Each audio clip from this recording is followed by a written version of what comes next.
Tuhan bersamamu. Inilah Injil suci menurut Lukas.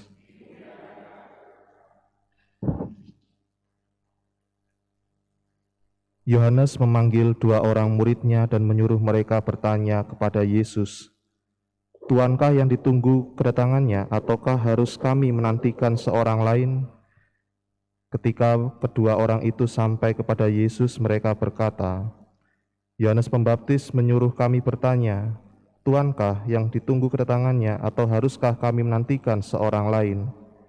Pada saat itu Yesus sedang menyembuhkan banyak orang dari segala penyakit dan penderitaan dan dari roh-roh jahat, dan ia mengaruniakan penglihatan kepada banyak orang buta. Maka Yesus menjawab, "Pergilah dan katakanlah kepada Yohanes apa yang kalian lihat dan kalian dengar. Orang buta melihat, orang lumpuh berjalan, orang kusta menjadi tahir, orang tuli mendengar, orang mati dibangkitkan, dan kepada orang miskin diberitakan kabar baik. Dan berbahagialah orang yang tidak menjadi kecewa dan menolak Aku." Demikianlah sabda Tuhan.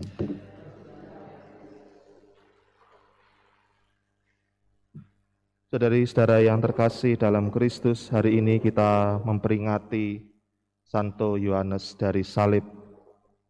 Salah satu karya dan ajaran iman Yohanes dari Salib adalah malam gelap. Bagi Yohanes dari Salib, malam gelap adalah sebuah peristiwa kontemplasi pemurnian jiwa. Ketika jiwa kita hidup dalam dunia ini, ada banyak hal yang membuat jiwa tidak murni, dan disitulah kerinduan jiwa yang selalu ingin sampai kepada Tuhan, ingin bertemu dengan Tuhan, sehingga membutuhkan sebuah jalan atau cara untuk jiwa itu bisa murni kembali.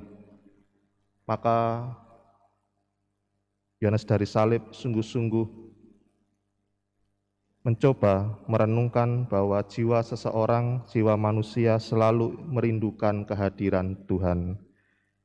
Saudari-saudari yang terkasih, kalau kita mencoba merenungkan Injil hari ini dengan konteks ajaran Yohanes dari Salib soal malam gelap ini, kita akan dapat melihat bahwa Yohanes Pembaptis telah mencapai tujuan kontemplasinya, yaitu bertemu dengan Tuhan Yesus.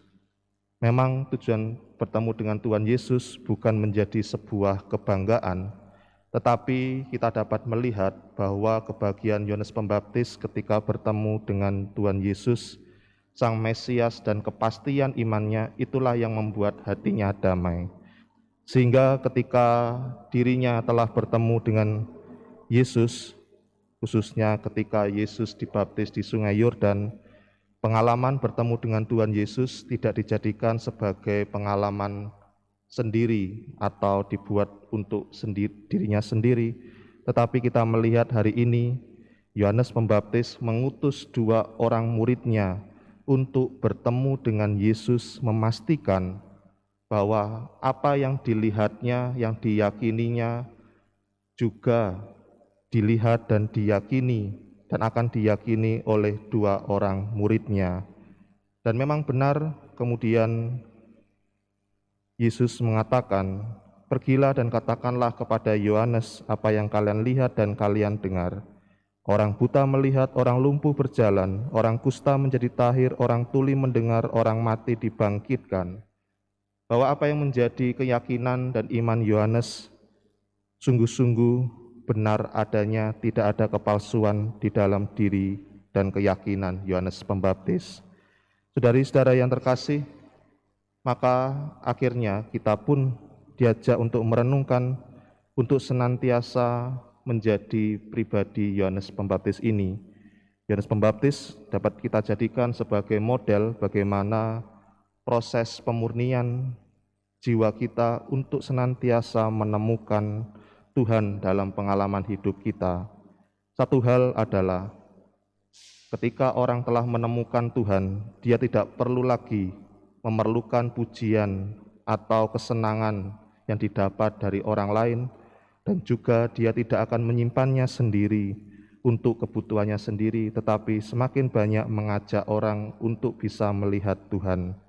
Maka inilah yang kemudian dapat kita renungkan dan kita bawa dengan pengalaman iman kita mempersiapkan menyambut Natal adalah kita menemukan Tuhan dan kita mengajak semua orang untuk bisa melihat kebaikan Tuhan di dalam pengalaman hidup mereka masing-masing.